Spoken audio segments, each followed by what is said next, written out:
Cerita rakyat dari Kepulauan Riau. Dongeng Sungai Jodoh. Pada zaman dulu, di pedalaman Pulau Batam, ada sebuah desa yang didiami seorang gadis yatim piatu yang bernama Mah Bongsu. Ia menjadi pembantu rumah tangga di rumah seorang majikan yang bernama Mak Piah. Mak Piah mempunyai seorang putri yang bernama Siti Mayang. Pada suatu pagi, seperti biasanya, Mah Bongsu mencuci pakaian majikannya di sungai. "Ular!"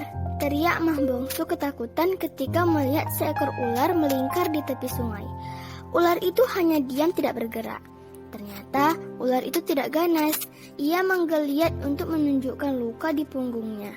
Mah Bongsu memberanikan diri mengambil ular yang kesakitan itu dan membawanya pulang ke rumah. Mah Bongsu merawat ular tersebut hingga sembuh. Tubuh ular tersebut menjadi sehat dan bertambah besar. Kulit luarnya mengelupas sedikit demi sedikit. Mah Bongsu memungut kulit ular yang berkelupas itu, kemudian membakarnya. Ajaib sekali, setiap Mah Bongsu membakar kulit ular, muncul asap pekat. Jika asap mengarah ke negara Singapura, maka tiba-tiba di rumahnya terdapat tumpukan emas. Jika asapnya mengarah ke negara Jepang, maka datanglah berbagai alat-alat kebutuhan sehari-hari buatan Jepang. Dan ketika asapnya mengarah ke kota bandar Lampung, datang berkodi-kodi kain tapis khas Lampung. Dalam tempo 3 bulan, Mah Bongsu menjadi orang kaya raya melebihi Mak Piah majikannya. Kekayaan Mah Bongsu membuat orang bertanya-tanya, bagaimana ia mendapatkannya. Seluruh warga desa bertanya-tanya asal-usul kekayaan Mah Bongsu tersebut. Tidak sedikit juga dari mereka yang menyelidikinya langsung namun tidak berhasil. Yang penting sekarang ini kita tidak dirugikan, kata Mak Ungkai kepada tetangganya. Bahkan Mak Ungkai dan para tetangganya mengucapkan terima kasih kepada Mah Bongsu karena Mah Bongsu selalu memberi bantuan mencukupi kehidupan mereka sehari-hari. Mah Bongsu juga membantu anak yatim piatu, orang yang sakit dan orang lain yang memang membutuhkan bantuan di desa itu. Mah Bongsu seorang yang baik dan dermawati, sebut mereka. Karena merasa tersaingi, Mak Piah dan Siti Mayang, anak gadisnya, merasa gelisah. Suatu malam, mereka menyelinap pergi ke rumah Mah Bongsu. "Wah, ada ular besar," gumam Mak Piah. "Dari kulitnya yang terkelupas dan dibakar bisa mendatangkan banyak," ucap Siti Mayang kepada emaknya. Sepanjang Mak Piah dan Siti Mayang mengatur rencana bagaimana supaya mereka bisa memiliki keberuntungan seperti Mah Bongsu. Keduanya juga ingin memelihara ular seperti yang dimiliki oleh Mah Bongsu. Paginya Mak Piah mendapatkan ide. Ia langsung mengutarakan maksudnya itu kepada putrinya, Siti Mayang. "Pagi ini aku akan pergi ke hutan.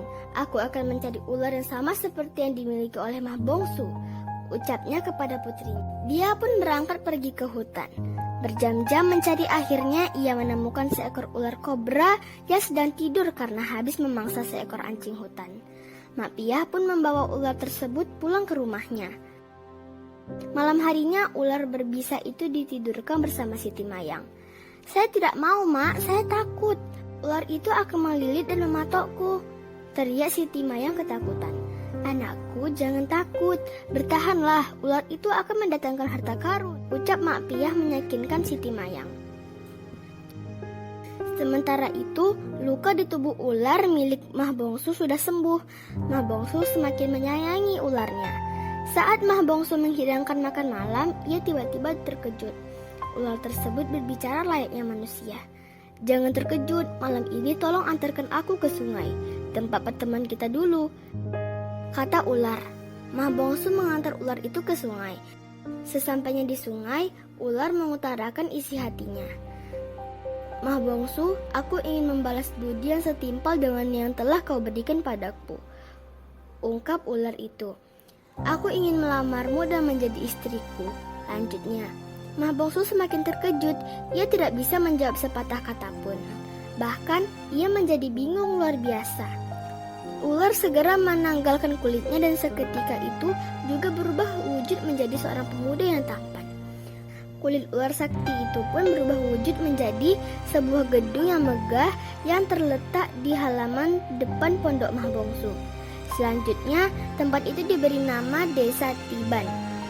Asal dari kata ketiban yang artinya kejatuhan keberuntungan atau mendapat kebahagiaan. Akhirnya, Mahbongsu melangsungkan pernikahan dengan pemuda tampan tersebut. Pesta pun dilangsungkan 3 hari 3 malam. Berbagai macam hiburan ditampilkan. Tamu yang datang tiada henti-hentinya memberikan ucapan selamat. Di balik kebahagiaan Mahbongsu, keadaan keluarga Makpiah yang tamak dan loba sedang dirundung duka. Karena Siti Mayang, anak gadisnya meninggal dipatok ular berbisa. Konon, sungai pertemuan Mahbongsu dengan ular sakti yang berubah wujud menjadi pemuda tampan itu dipercaya sebagai tempat jodoh, sehingga sungai itu disebut Sungai Jodoh. Jangan lupa like dan subscribe ya, biar kita tetap semangat. Dadah!